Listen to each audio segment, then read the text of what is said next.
જોઈશું ધોરણ 8નું chapter 8 basic પદાવલીઓ અને નિત્યસમની થિયરી। એમાં આપણે પહેલાં જોઈએ કે ચલ। તો ચલ કોને કહેવાય કે જેની કિંમત સમયની સાથે બદલાય એને શું કહેવાય? ચલ। જેની કિંમત સમયની સાથે બદલાય તો તેને ચલ કહે છે। એટલે કે તેની કિંમત ચોક્કસ હોય નહીં। તેની કિંમત ચોક્કસ હોતી નથી, સમયની સાથે બદલાયા કરે છે। આપણે ચલને દર્શાવવા માટે બીજી ABCDના કોઈ પણ મૂળાક્ષરનો ઉપયોગ કરી શકીએ છીએ। બીજી ABCDના કોઈ પણ મૂળાક્ષર દ્વારા દર્શાવી શકાય છે। કોઈ પણ મૂળાક્ષર દ્વારા દર્શાવાય ચલને બીજી ABCD વડે દર્શાવી શકાય છે। ચલ પછી હવે આવશે અચલ। અચલ તો જેની કિંમત સમયની સાથે બદલાય નહીં એને શું કહેવાય? અચલ। જેની કિંમત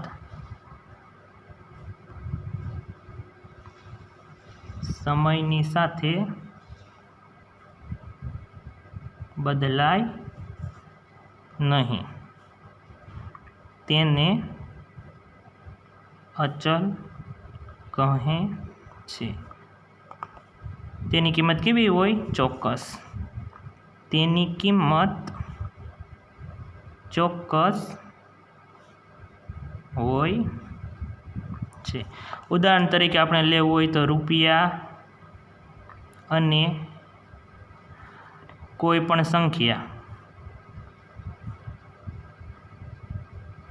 સંખ્યા, તેની કિંમત ક્યારેય બદલાય નહીં, તે અચલ હોય છે। ચલ અચલ પછી આવશે પદ।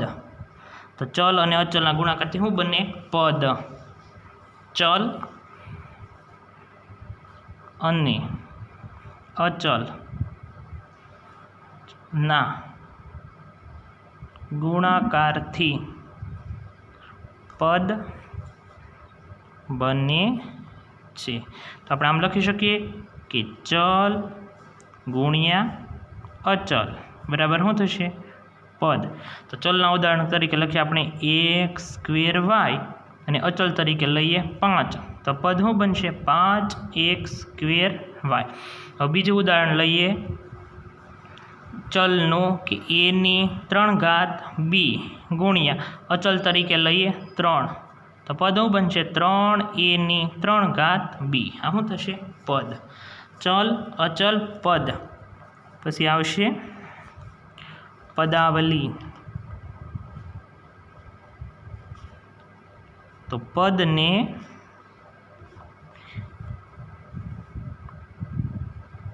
સરવાળા અને બાદબાકીથી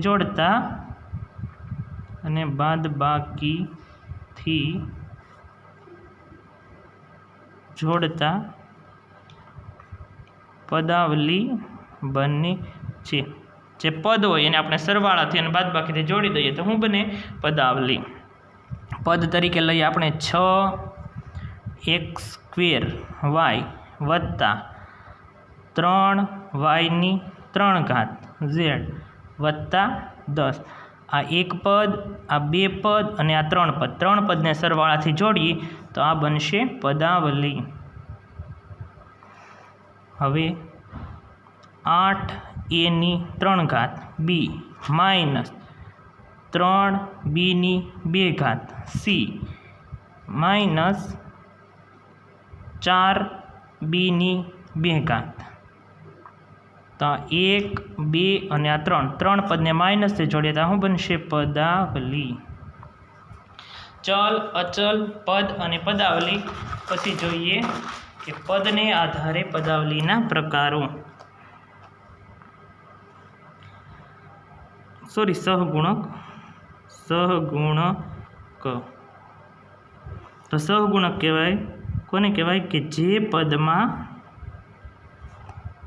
ચલની સાથે ચલની સાથે ગુણાકારમાં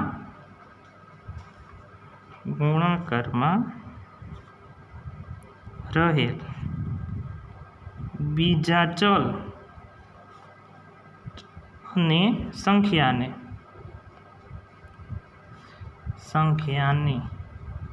તેના સહગુણક કહે છે। ઉદાહરણ તરીકે લઈએ કે આપણે કે 6x² y માં x² નો સહગુણક લખાય એમ કીધું હોય તો x² જે ચલ છે એની સાથે ગુણાકારમાં રહેલા બીજા ચલ અને બીજી જે સંખ્યા હોય એને શું કહેવાય? એના સહગુણક। તો x² ની હારે શું ગુણાકારમાં રહેલું છે? 6y, તો આને શું કહેવાય? x² નો સહગુણક। હવે બીજા ઉદાહરણ તરીકે લઈએ કે 3a4 y2 z માં y2 નો સહગુણક। તો y2 ની સાથે ગુણાકારમાં રહેલ જે સંખ્યા હોય અને જે બીજા જે ચલો હોય એને શું કહેવાય? એના સહગુણકો। તો આમાં y² સિવાયના ક્યાં છે ચલ અને અચલ? તો 3a4 z, તો 3a4 z ને શું કહેવાય? y2 ના સહગુણક। તો ચલ, અચલ, પદ, પદાવલી અને સહગુણક। પછી હવે જોઈશું આપણે પદને આધારે પદાવલીના પ્રકારો। પદને આધારે પદાવલીના પ્રકારો એમાં આવશે એકપદી,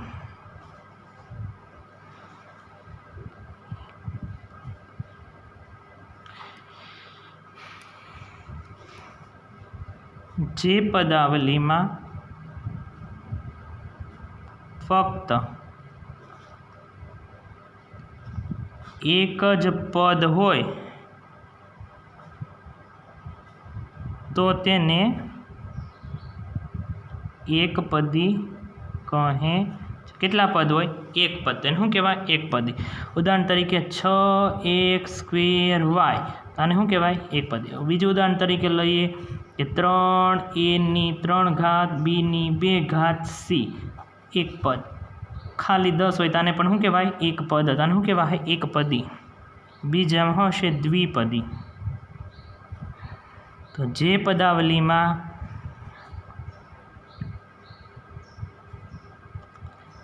બે પદ હોય તો તેને દ્વિપદી કહે છે। બે પદ હોય તેને શું કહેવાય? દ્વિપદી। 5x² y વત્તા 4y² z, આ એક પદ અને બે પદ, આને શું કહેવાય? દ્વિપદી। હવે 3a² b -10, આને શું કહેવાય? દ્વિપદી। આ એક પદ અને બે પદ, જેમાં બે પદ હોય તેને કહેવાય દ્વિપદી। હવે ત્રીજું ત્રિપદી, જે પદાવલીમાં 3 પદ હોય તો તેને ત્રિપદી કહે છે। જે પદાવલીમાં કેટલા પદ હોય? 3 પદ, તેને શું કહેવાય? ત્રિપદી। તેનું ઉદાહરણ લઈએ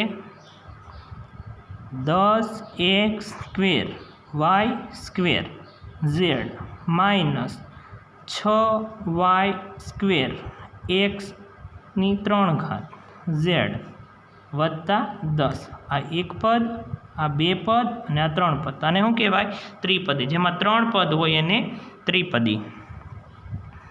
2a3 b2 વત્તા 4b2 c3 -8a, આ એક, બે અને 3 પદ, 3 પદ છે તો આને શું કહેવાય? ત્રિપદી। હવે આવશે બહુપદી।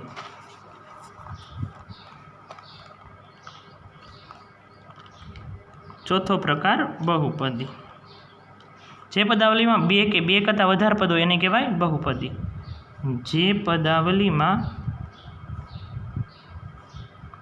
બે કે બે કરતાં વધુ પદ હોય તો તેને બહુપદી કહે છે। જેમાં બે અથવા બે કરતાં વધુ પદ હોય તેને શું કહેવાય? બહુપદી। તો આમ દ્વિપદી અને ત્રિપદીને આપણે બહુપદી કહી શકાય, પણ એકપદી છે એને બહુપદી કહી શકાય નહીં। હવે આપણે જોઈશું સજાતીય પદ અને વિજાતીય પદ।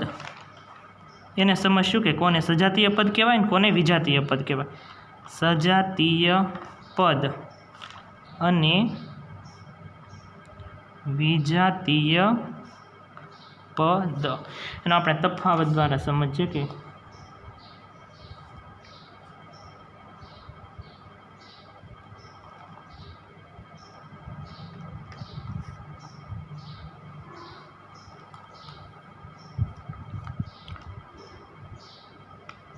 સજાતીય પદ વિજાતીય પદ જે પદમાં ચલ અને ચલનો ઘાતાંક કેવા હોય? સમાન, તેને શું કહેવાય? સજાતીય પદ। જે પદમાં ચલ અને ચલના ઘાતાંક સમાન હોય તેને સજાતીય પદ કહે છે। જે પદમાં ચલ અને ચલના ઘાતાંક સમાન હોય તેને કહેવાય સજાતીય પદ। જે પદમાં ચલ અથવા ચલના ઘાતાંક અલગ અલગ હોય તો તેવા પદને વિજાતીય પદ કહે છે। હવે એના આપણે ઉદાહરણ જોઈએ કે 6x² y ની 3 ઘાત અને 8x² yની 3 ઘાત। અહીંયા જોઈ શકાય છે x અને y આ ચલ છે, તો અહીંયા આ બીજો પદ છે તેમાં x અને y ચલ છે, તો ચલ સમાન છે। અહીંયા x ની 2 ઘાત, તો અહીંયા પણ x ની 2 ઘાત, અહીંયા y ની 3 ઘાત, તો અહીંયા y ની 3 ઘાત, તો ચલ અને ચલના ઘાતાંક કેવા છે? સમાન। તો આને શું કહેવાય? સજાતીય પદ। આગળની જે સંખ્યા હોય તેને ધ્યાનમાં લેવાની નહીં, જે ચલ હોય એને ધ્યાનમાં લેવાનું। હવે ઉદાહરણ લઈએ 3a² b ની 3 ઘાત c ની 2 ઘાત અને 2b ની 3 ઘાત c ની 2 ઘાત a ની 2 ઘાત। તો અહીંયા જો a b c અને અહીંયા પણ a b અને c ચલ છે અને a ની 2 ઘાત, અહીંયા a ની 2 ઘાત, b ની 3 ઘાત bની 3 ઘાત અને c ની 2 ઘાત c ની 2 ઘાત। તો ચલ અને ચલના ઘાતાંક સમાન હોય તેને કહેવાય સજાતીય પદ। ક્રમ આગળ પાછળ હોય તો ચાલે, પરંતુ ઘાત અને ચલ સમાન હોવા જોઈએ। હવે વિજાતીય પદ કે જે પદમાં ચલ અથવા ચલના ઘાતાંક અલગ હોય તેને શું કહેવાય? વિજાતીય પદ। ક્યાં ચલ અલગ હોય તો એને પણ વિજાતીય પદ કહેવાય અને એના ઘાતાંક અલગ હોય તો પણ એને વિજાતીય પદ કહેવાય। તો ઉદાહરણ લઈએ કે 4x² y ની 3 ઘાત અને 2x ની 3 ઘાત y ની 2 ઘાત। અહીંયા જોઈ શકાય છે કે x y, અહીંયા x અને y ચલ સમાન છે, પણ અહીંયા x ની 2 ઘાત છે, અહીંયા x ની 3 ઘાત, અહીંયા y ની 3 ઘાત છે, અહીંયા y ની 2 ઘાત છે। તો ચલ સમાન છે પરંતુ ઘાતાંક કેવા છે? અલગ, તો એને શું કહેવાય? વિજાતીય પદ। હવે 5x²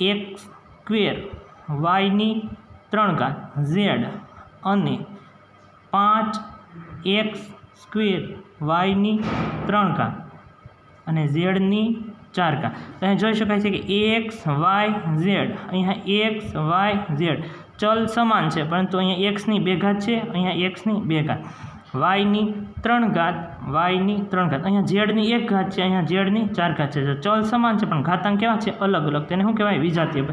જેમાં ચલ અને ચલના ઘાતાંક અલગ હોય તેને કહેવાય વિજાતીય પદ। બીજું ઉદાહરણ 3x² y²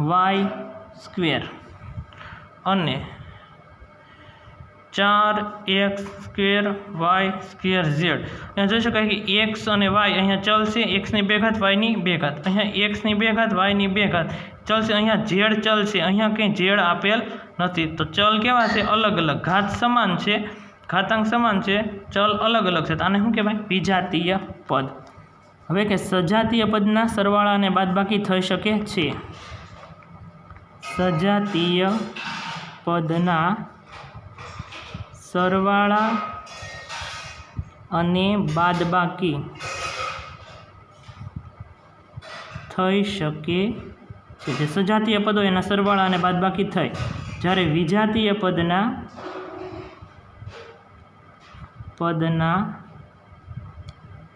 સરવાળા અને બાદબાકી થઈ શકતા નથી। સજાતીય પદના સરવાળા અને બાદબાકી થાય, વિજાતીય પદના સરવાળા અને બાદબાકી થતા નથી। આ હતો થિયરીનો લેક્ચર।